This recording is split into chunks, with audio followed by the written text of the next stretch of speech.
ঢাকার চিত্র যদি সুশৃঙ্খল হয়, বাংলাদেশের চিত্র সুশৃঙ্খল হবে। বিদেশিরা ঢাকা এয়ারপোর্ট থেকে নেমে ঢাকা নগরের যে কোনো হোটেলে যাওয়ার পথেই প্রথম তার একটা প্রতিক্রিয়া হয় আমাদের বিরক্তিকর এই নগর ব্যবস্থা, যোগাযোগ ব্যবস্থার কারণে। দেশের সুনাম বাড়ানোর জন্যে, দেশকে বিদেশের কাছে রিপ্রেজেন্ট করার জন্য আমরা সবাই চাই আমার দেশটা উন্নত হোক, দেশটা ভালো হোক, সুশৃঙ্খল হোক। সেটা সবল, দুর্বল, ধনী, দরিদ্র সবাই চায়।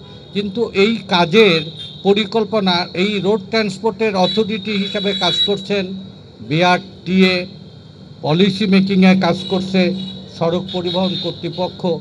মাঠে পুলিশ এবং শ্রমিক যদি সহযোগিতা না করে এই শৃঙ্খলা শত চেষ্টা করে আনা অসম্ভব হয়ে দাঁড়ায়। আমি আজকের এই মহতী অনুষ্ঠানকে ছোট্ট একটি পংক্তি দিয়ে উদাহরণ দেব। শান্ত পুকুরে একটা ঢিল ছুড়লে যে ঢেউয়ের তরঙ্গ ওঠে, সে তরঙ্গ পারে আঘাত করবেই। বাংলাদেশের সড়কপথের যে বিরাজমান দীর্ঘদিনের বিশৃঙ্খলা, সেই বিশৃঙ্খলায় আমরা সবাই বিরক্ত, সবাই ক্ষতিগ্রস্ত।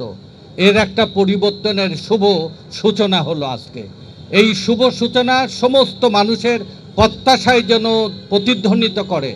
আমরা নিশ্চিতভাবে আমরা এর একটা পরিবর্তন চাই।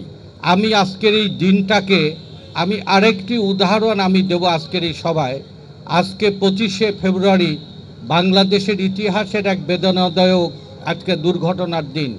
বিডিআর ম্যাসাকারের নামে বাংলাদেশে সোনালী সন্তানদেরকে, সূর্য সন্তানদেরকে আধিপত্যবাদ এবং দেশবিরোধী চক্রান্তকারীরা এক রক্তাক্ত একটা বেদনার ঘটনা সৃষ্টি করে। আজকে আরেকজন বাংলাদেশের জনপ্রিয় একজন নেতা, বীর মুক্তিযোদ্ধা আব্দুল্লাহ নোমান সকালে মারা গিয়েছেন। তাদের প্রতি যথাযথ সম্মান প্রদর্শন করেও জীবন তো থেমে থাকবে না, জীবন চলবে। আমাদের আত্মীয় পরিজন মারা যাবে, আমাদের নেতারা মারা যাবে, আমাদের প্রফেটরাও চলে গেছেন, তারপরেও জীবন চালাতে হবে। এই ঢাকা নগরে শৃঙ্খলা আনার জন্যে আমাদের উপর যে ঐতিহাসিক দায়িত্ব এবং কর্তব্য, সেই কর্তব্যের শুভ সূচনা আমি এইটুকু বলতে চাই যে আমার পাশে বসে রয়েছেন প্রধান অতিথি। উনি শান্ত, ভদ্র, জোরে কথা বলেন না, কিন্তু সিদ্ধান্ত গ্রহণে কঠোর থেকে কঠোর হতে পারেন। উনি প্রধানমন্ত্রীর কার্যালয়ে ডিজি থাকা অবস্থায় ওনাকে দেখার সুযোগ হয়েছে।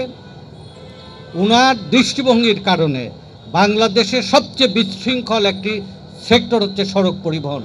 এই গত সরকারের 6 মাসে একটি ধর্মঘট সরকারকে মোকাবেলা করতে হয়নি। ওনার এই বিচক্ষণ উদ্যোগ, কাকে কিভাবে কোঅর্ডিনেশন করতে হবে, কাকে কিভাবে গুরুত্ব দিতে হবে, কোন কাজটি করলে, এটাই লিডারশিপের কাজ। সরকারকে উনি এই 6 মাসে একটা মাইলেজ দিয়েছেন এই সড়কপথের শৃঙ্খলা আনতে পারার কারণে। সেই সাথে উনি আরও কিছু কাজ, আমাদের অনেকগুলো অযাচিত হস্তক্ষেপগুলো উনি নিরসন করেছেন। যেমন চট্টগ্রাম বন্দর অচল অবস্থার সময় ওনার একটা উদ্যোগী ভূমিকা ছিল। ভিশনের ফুলঝুরি মেগা অফারে ফ্রিজ কিনলেই পাচ্ছেন 16 পিসের আকর্ষণীয় গিফট বক্স একদম ফ্রি।